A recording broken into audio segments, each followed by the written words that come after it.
So now I'm going to hand it off to Kim McCoy-Wade, CalFresh and Nutrition Branch Chief.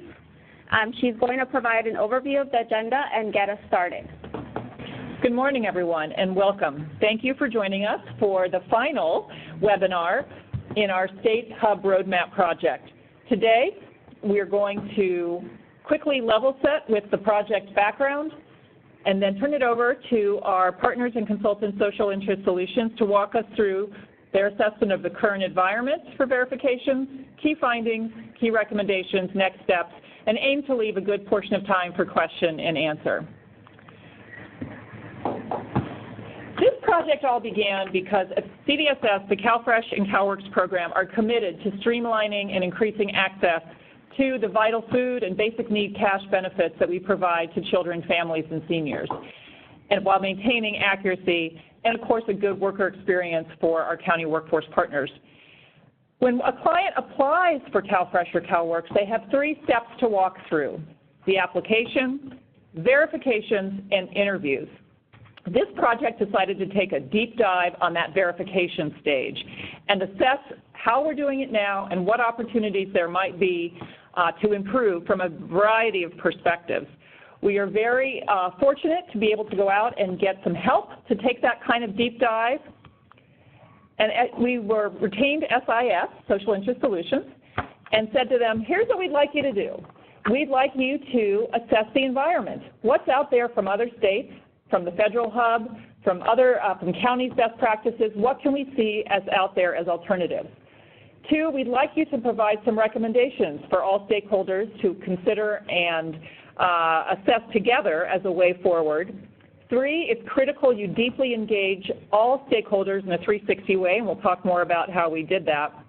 And of course, last but not least, while CalFresh and CalWORKS have been leading this work, we believe there are great opportunities to leverage this for other programs. First and foremost, Medi-Cal healthcare, because CalFresh, CalWORKS, and health travel together for our clients and for our counties, but potentially other vital services and programs for the shared clients, such as WIC, that may also be involved with verifications and could leverage some of this improvement work. As I said, stakeholder engagement was the foundation of this project. And just to give you a snapshot of all the things that were undertaken, there were in-depth interviews with more than 20 people, focus groups enormously helpful both with our counties and our customers, 2 real hands-on working sessions to get into the nitty-gritty of how this works, and of course site visits, watching it work in action.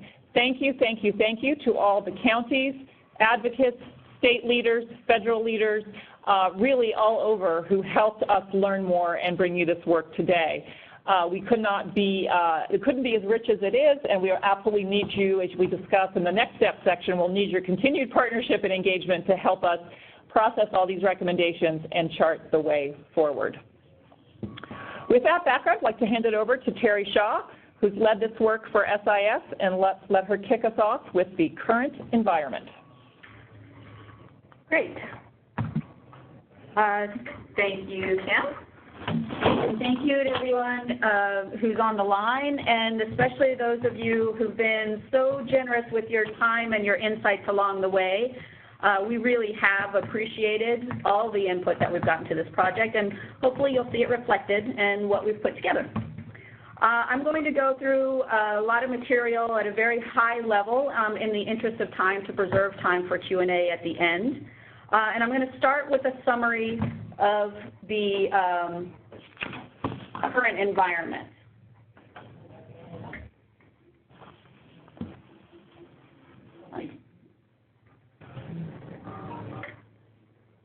Okay. So in sum, the current environment for CalFresh and CalWORKS verifications involves a really complex interplay of policy and business process, data and technology, all of which vary somewhat around the state and between programs. In terms of policy, there are complex federal and state verification requirements that, again, vary somewhat between the 2 programs.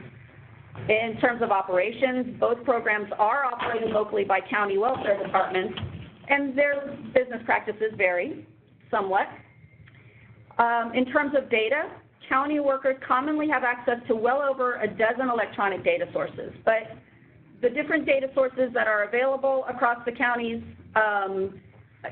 vary, and sometimes access varies even within a single county. And in terms of technology, there are multiple systems supporting eligibility verifications today, including some statewide systems like applicant and recipient eaves, which we'll talk about more in just a moment, as well as, of course, the 3 SAWS systems with SAWS migration in progress. And there are also local solutions for things like document imaging and document management. So a very complex environment that supports the verification process today. In order to dig into this, this complexity just a bit more, let's take a very high-level look at the client journey through the verification process. First, just as a reminder, there are federal and state requirements for verifications, and verifications generally mean confirmation of most eligibility statements or other information about the household. California, of course, adopted simplified reporting in 2013, and under those rules, verifications happen at multiple points during a typical annual certification period. At minimum, there are 3 points in time. One, of course, at the initial certification or application when eligibility is first determined, then at the time of the periodic report or the SAR 7, and again at recertification or redetermination. In addition to those points in time, in certain cases, verifications may also happen mid-period. In terms of the systems and sources that are available for verification purposes currently, this slide provides a very high-level snapshot. The 2 left columns are the applicant and recipient income and eligibility verification systems, or applicant and recipient eaves. These systems, of course, are federally mandated, and they are available in all counties. Applicant eaves is run by the Department of Health Care Services, DHCS. It provides data about income, citizenship and immigration status, and other factors. And the applicant eaves request happens automatically when an application is registered in SAWS. And county workers can also manually request it. Processing these requests involves bundling responses from all the different sources into a single abstract, which is then made available in MEDS and SAWS. And this process can take a minimum of 24 to 48 hours, often longer. Recipient eaves is run by CDSS, and it accesses data about income and assets, incarceration, death, and other factors, and from many of the same sources used for applicant eaves. But unlike applicant eaves matches, which happen on request, recipient eaves consists of a series of data matches that are performed on a periodic basis throughout the year against the entire caseload. Some matches are done monthly, others quarterly or semi-annually or annually, and the results of these periodic matches are pushed to the relevant county as they become available, regardless of whether that match reflects something that is required to be reported or is otherwise relevant. So we're going to come back to that point in just a minute. The third column provides some examples of other electronic data sources that are available in at least some counties currently. Some of these are available statewide. Others are available on a county-by-county basis. Okay. So at this point, I'm going to turn to a summary of the key findings from the SIS team about the challenges and gaps in the current environment. We've got a cluster of findings, a few sets of findings, the first of which relates to, again, complexity and variability. The complexity makes it very difficult, both for clients and for program staff, to navigate the requirements that are in place today. In short, it's hard to know what's required and how to comply. And the variations between programs and among counties mean that clients may have different experiences and outcomes depending on what they're applying for or eligible for and where they live. And there are also different verification standards used in eligibility versus for performance monitoring and improvement activities. Activities like CalFresh quality control and management evaluations, county quality assurance efforts, and other forms of case review. So differences there also add to the complexity and may encourage over-verification. The complexity and variability may be particularly hard for certain client populations. We heard from stakeholders that some eligible populations, like clients who are homeless, college students, or clients with limited English proficiency, that these populations may experience unique or more frequent challenges with the verification process. Our second set of findings relate to data. On the one hand, there's simply not enough data that is useful or easily accessible when needed for county workers to make a timely eligibility determination. Much of what's available is too slow or too old or not detailed enough to meet current verification requirements, which of course then increases the need for paper documentation. On the other hand, there's too much data that's pushed to county workers, particularly from recipient eaves. The push data is sent to the county whenever that periodic match is performed for the whole caseload, regardless of the circumstances of the specific case. And in some cases, the data may be really old and therefore no longer relevant to the client's circumstances, but workers have to review the data to figure out whether it requires action, and they may need to involve the client in resolving potential discrepancies. Our next set of findings relates to manual processes.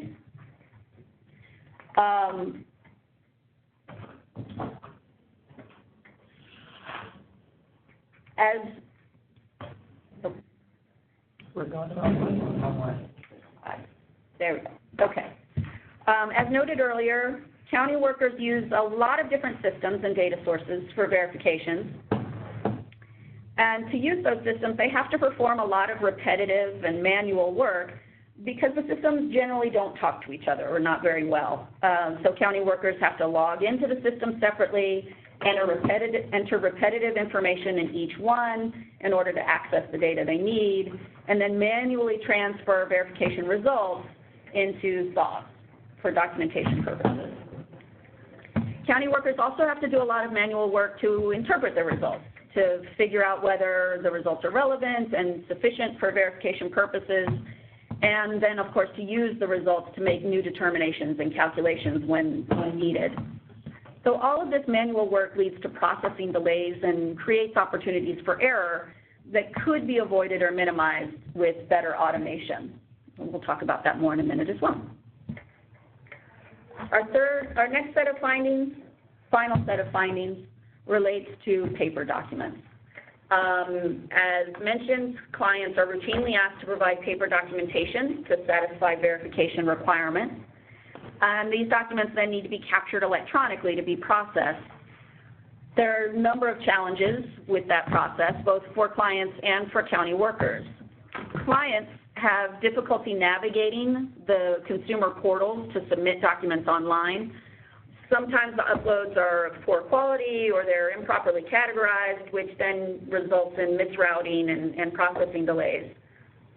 It can also take a while for documents that have been scanned or uploaded to reach SOS for use by a county worker.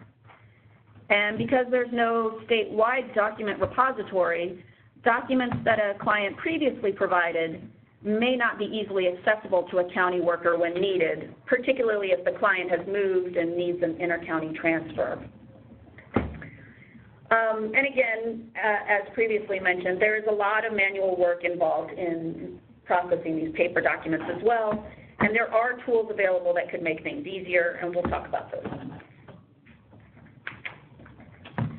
Okay, so with those key findings in mind, I'm now going to give a brief summary of key recommendations from the SIS team. Of course, it's important to note that these are recommendations. They're based on our analysis and the input that we received from stakeholders, and they're intended to provide a set of options for further consideration. So before getting into the specifics of the recommendations, I did want to take a moment to review some key objectives that the recommendations are aimed to achieve, both for clients and for program staff. For clients, there are 4 key objectives that we identified relating to clarity about verification requirements and how to comply with them. Also, transparency for clients regarding the status of their verifications and the basis for verification results. And a common theme throughout will be an emphasis on a reduced need for paper documentation, as well as easy ways to submit paper documents when, in fact, they are needed or preferred by the client. In terms of objectives for program staff, these focus on, again, 4 points. Again, clarity for program staff as well about the verification requirements, and particularly how to exercise their discretion in satisfying those requirements quickly, accurately, and efficiently, given the client's circumstances. There is flexibility within the current rules to in how to satisfy the requirements, and so clarity about that and how to exercise that discretion is one of the key objectives we'd like to achieve.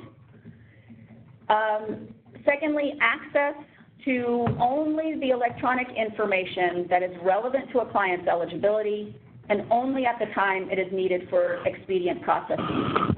So while we'll spend time talking about recommendations about expanding access to data, we do so with an eye towards recognizing that principle essentially of minimum necessary, so that only the information that's needed and at the time that it's needed is actually used. The third objective relates to transparency, again, regarding verification results. And for program staff, this is this is particularly important in order to help them resolve potential discrepancies. And then finally, again, efficient access to and processing of documents is another key objective. Okay. So first I'll start with an overview of the recommendations. It's important to note that the recommendations span both technical and non-technical options. They address the state's vision for CalFresh and CalWORKs, governance, policy, operational, and technology efforts. And we're going to go through each of these categories of recommendations, but these are not intended to be silos of effort. Rather, we would really encourage strong coordination across all of these efforts. And we also would recommend a phased approach to implementation over time. There are opportunities for advancement in the near term within the current environment and in concert with other changes that are already in progress, such as SAWS migration. And there, of course, are also opportunities to lay the foundation for longer-term recommendations. So turning to that first category of recommendations about the statewide vision, as has been noted, CDSS has made important advancements in streamlining access to CalFresh and CalWORKs for eligible Californians over the past several years. And we recommend that that progress continues and be expanded upon by crystallizing a clear, statewide, client-centered vision of the desired eligibility experience and outcomes. CDSS can then use that vision to drive and inform and provide context for other efforts. A potential model for this is the significant effort that the state put into creating a culture of coverage when implementing the Affordable Care Act. Articulating that culture of coverage that aims to help as many eligible people as possible to get coverage drove a lot of changes in policy and business practice and technology. And so we think that's a useful potential model for this vision. Our second set of recommendations relate to policy refinements in a number of areas. First, we recommend that CDSS align verification policies across CalFresh and CalWORKs and with Medi-Cal, where possible, to achieve the desired objectives for clients and program staff. We also recommend that CDSS align eligibility standards with performance monitoring standards to address patterns of over-verification during the eligibility process. Third, we recommend that CDSS clarify policies regarding historic data. This is data that's too old to be useful for eligibility purposes, because that data raises unnecessary questions and requires avoidable effort for both clients and for program staff. And fourth, we recommend that CDSS clarify and align, where possible, its policies regarding income verification. Okay. Our third set of recommendations relates to governance. Many of the recommendations for streamlining CalFresh and CalWORKs verifications require coordination with other agencies, like DHCS, for example. Other agencies that are responsible for certain verification systems or have data that could be valuable for verification purposes, or that, that administer programs that could also benefit from these recommendations. So we encourage coordination, and we recommend that CDSS work with other agencies, departments, programs, and stakeholders to formalize governance structures to accomplish the coordination.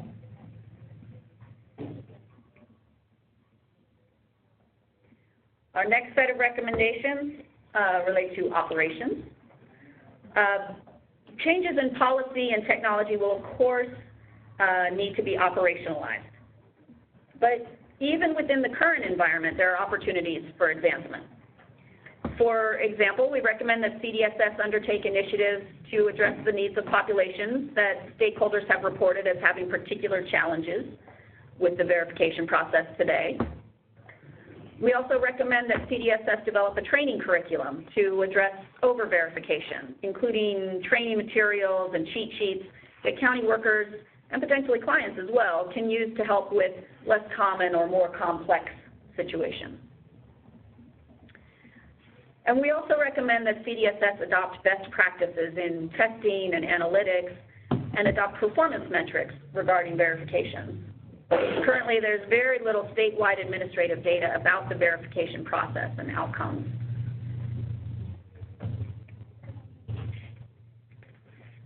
Our next set of recommendations is first of three sets of recommendations relating to technology efforts. First, we would recommend enhancement to existing systems. And these enhancements really focus on improvements to paper document processes. We recommend that first there be user-centered design initiatives for both clients and county workers to inform improvements to the paper document processes and verification processes overall. And we anticipate that user-centered design initiatives would help to inform improvements to the SAWS consumer portals, better scanning capabilities in county offices and other community locations. Again, a statewide centralized document repository, and better use of tools that can automatically recognize different types of documents, also read important information from the documents, and then use that information to facilitate routing and adjudication and other processes. So tools like optical character recognition and intelligent document recognition would help to achieve these improvements.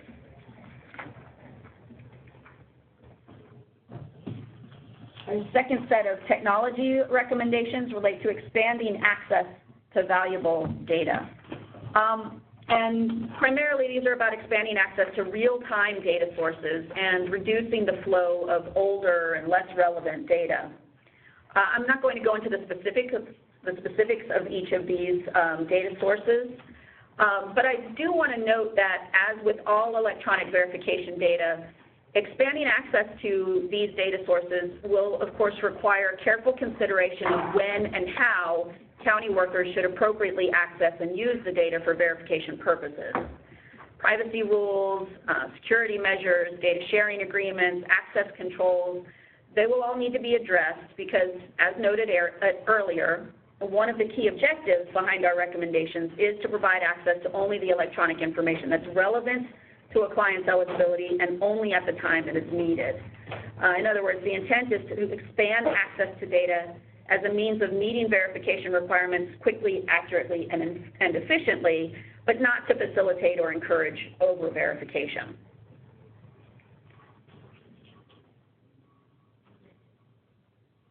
And the third and final set of technical recommendations relate to creating a new state verification hub.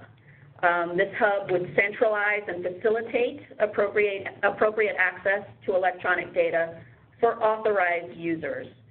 And over time, we anticipate that most existing CalFresh and CalWORKs verification sources could be migrated to this hub. We would also recommend that the hub be built to provide verification services for additional health and social services programs, not just CalFresh and CalWORKs. For example, as mentioned earlier, Medi-Cal and WIC could benefit from these types of improvements. And so authorized users from those programs, staff that have been appropriately credentialed, et cetera, would also have access to this hub. We recommend that the hub effort begin with a proof of concept, essentially a small-scale effort to test out the approach and discover important learnings that can then inform a full-scale solution. And ultimately, we recommend that the hub be built using a hybrid approach that provides direct access both through a web portal and integrated access through SAWS, and potentially through other systems over time. For purposes of the other programs. So this slide provides a very simplified, high-level concept of the state hub. As you can see, data providers could connect to the hub via batch or real-time APIs, application programming interfaces, so ways to automatically connect.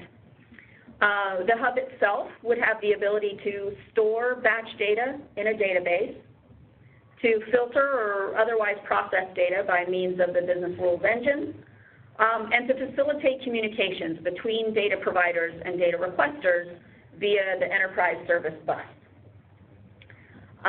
We recommend two types of access to the hub. As I mentioned, a hybrid approach that provides direct access through a web portal for potentially three types of users. First, those authorized users from the other programs. Second, the consumer potentially would gain access to information about themselves through this hub as well. And then third, of course, the county workers who could gain access either through the web portal, particularly during the early years before the hub is fully implemented, and then eventually through CalSAWS as migration is completed.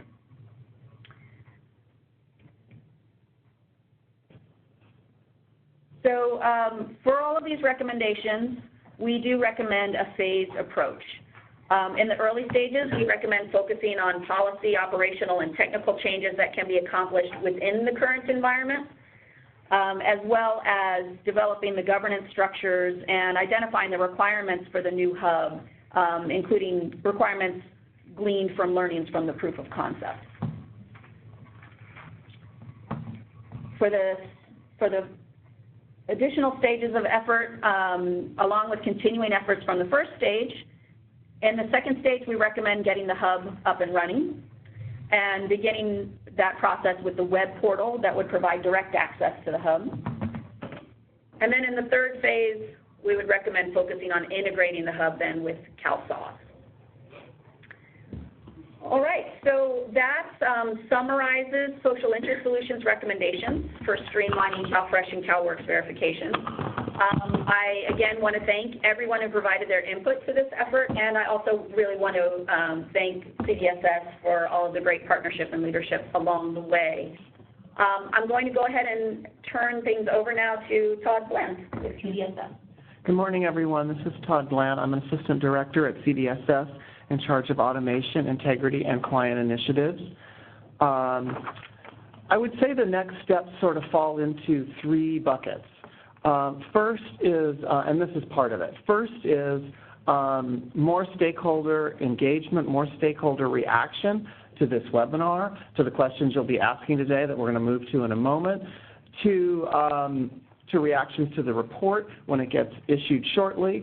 There's information in the back of the webinar about where all things such as this webinar are posted at CDSS, and people can access them.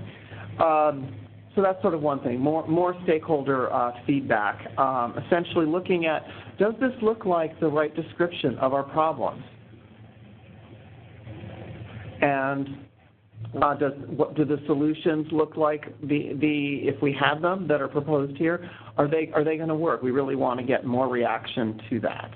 The next step for us, sort of in the middle levels of the administration, is to, as we've obviously had a change in the leadership of the state with the new election, we'll be working with the transition team to talk to them about this, about the findings here, about issues around streamlining verifications, and the costs and benefits of a new hub, and those will be discussed with them. This is a consultant's report. I just need to point out, I think there's a lot of really, really good stuff in here to be built upon, but this is a consultant set of recommendations. These are not administration positions or recommendations at this time. That's what we'll be developing with the new administration. Finally, I'd like to go back to sort of a third bucket, which is issues around aligning policy and streamlining policy. Those have been ongoing, and those will continue. So those are sort of the 3 next step areas that we'll be proceeding to.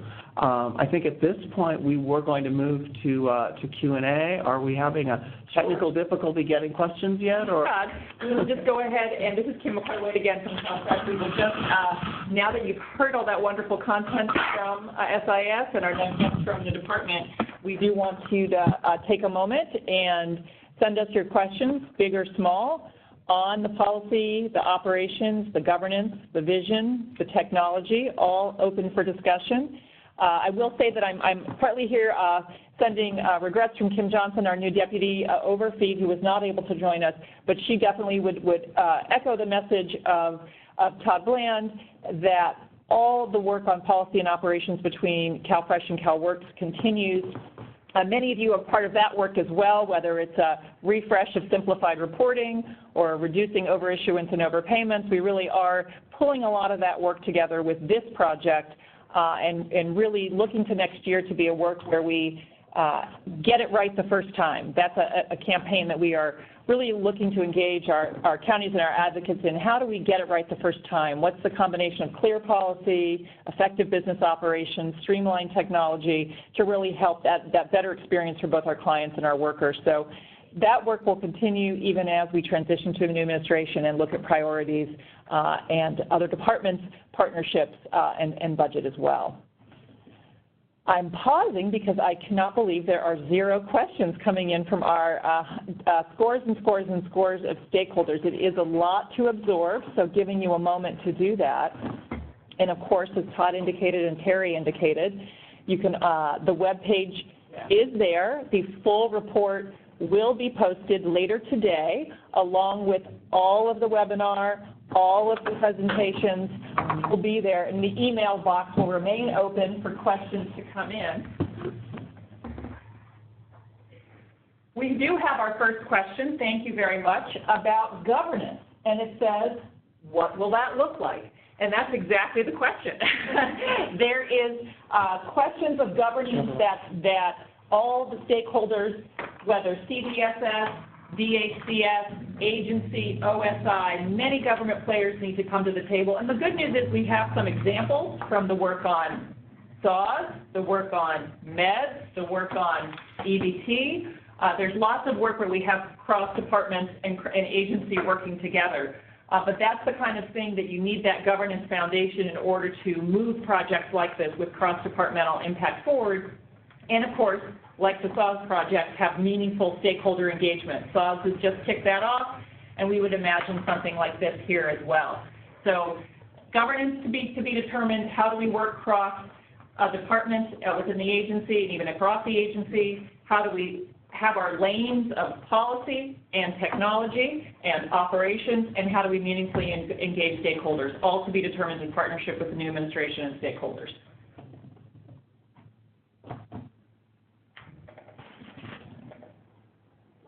Other questions?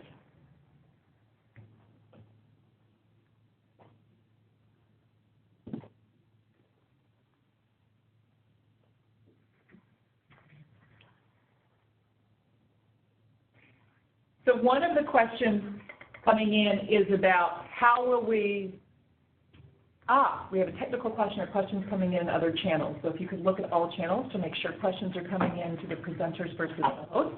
And meanwhile, we will look at this question about income. I'm not surprised that income comes up. That is one of our most important verifications and one of our most challenging verifications, as more and more of our clients do have earned income, and then more and more of that earned income is fluctuating, whether because of temporary work, part-time work, gig work. And so income verifications is one of the most important pieces that we'll be looking at. There are some areas with our state employment data, income data. There's obviously private sources like Work Number. All of that we want to look at how we can improve the currency, accuracy, and ease of use for our workers while ensuring client reliance on it as well. So income is the central, from my perspective in CalFresh, one of the biggest areas of verification that we have a real opportunity to leap forward on. But yes, the idea absolutely is that it would help us improve our income verification, both at application and at recipient. Great, there's some more questions coming in. We seem to have finally opened the floodgates. So another question is about how do we determine what information is relevant? And the way we determine that is by policy. Policy tells us what level of income, for example, an income reporting threshold. Policy tells us when we need to know something, what we need to know something. So a very, very big concept in this area is just right verification. We neither want too few, leaving us exposed, the client exposed to an overissuance or underissuance, nor do we want too many. Which can create problems for the client as well as errors for the case. So we definitely want that just right, and policy helps guide that, as well as operations and analytics, where we can look at is that verification leading to a return in accuracy and access and efficiency. So that's how we will start to determine what is relevant. Yes, and of course I mentioned earnings, that we do want to also include as policy, not just employment earnings, but self-employment. Again, what policy defines as earned income or as relevant income, that's what we need to verify. Nothing else, nothing more, nothing less. There's a question about tax returns, which comes up often, of course, in the Medi-Cal context, where tax returns is the relevant income for policy. That is less useful for CalFresh and CalWORKs, which want to know about the last 30 days. So that's one, again, where you have to align where you can, but be mindful of where the policy is different. But again, income is something we want to look at broadly. Yes, our favorite topic, user-centered design, absolutely. I think any of this work that would go forward would include users in both senses, client users. What is it like for clients to upload verification? What can they see in the portal in terms of the status of their verifications? What can they see about what's already been verified so they don't need to resubmit? That's a very important piece. Similarly, the other user in this project is our eligibility workers. Can we avoid them having a separate login, 7 screens open, trying to reconcile cut and paste data? None of that makes for a good user experience, slows things down, that leads to mistakes. So what can we do to test it with our workers as well, so data is coming to them in the most streamlined way at the time they need it?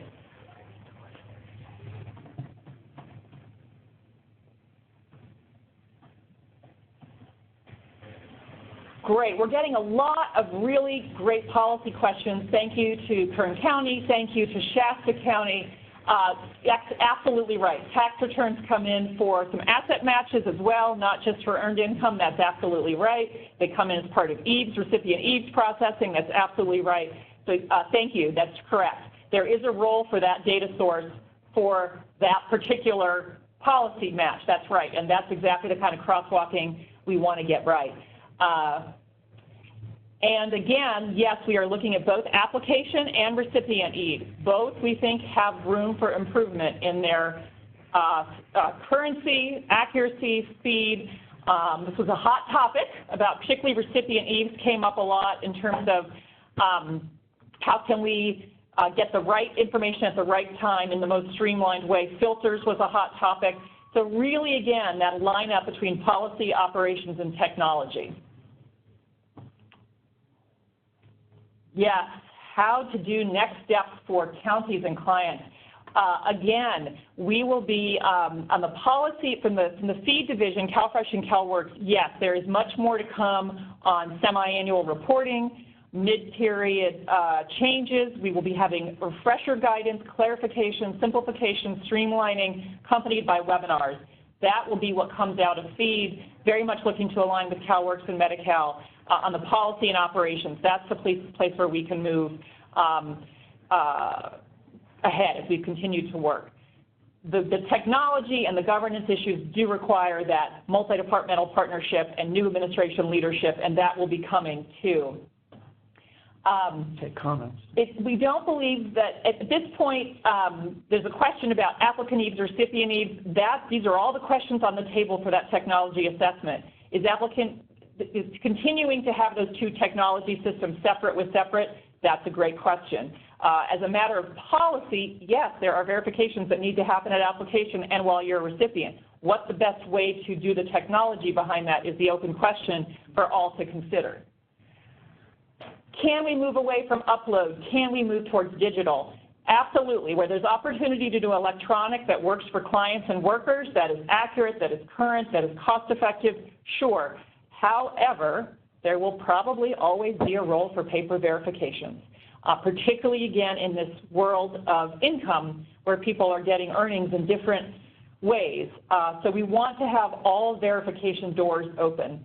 You might remember from previous webinars, we talked about the 4 ways that things can be verified, whether it's electronic, paper, collateral, or self-attestation. And those 4 remain true as a matter of policy. How can we streamline all of them?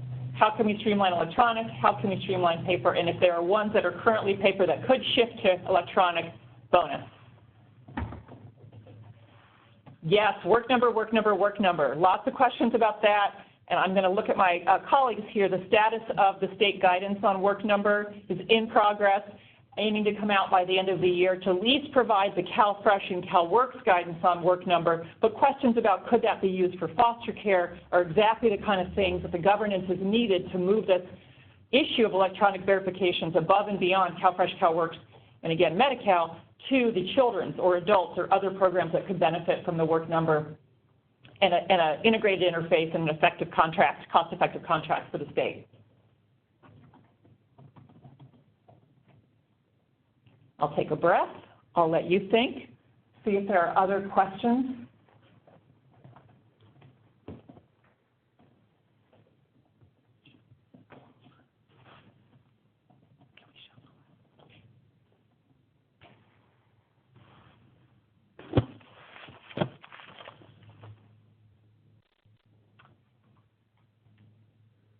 Seeing no other questions in our boxes, we just want to remind you that this is the end of this phase. The roadmap is delivered. It'll be posted. This is the last webinar, but it is really, to continue our metaphor, the fork in the road to where we go next. And we will be back in touch under the leadership of Todd Bland and Kim Johnson on how to engage with all of you and all of our colleagues to how this work can continue to streamline verifications for CalFresh, CalWORKS, but of course all the programs that serve Californians and help them live their best and healthiest lives.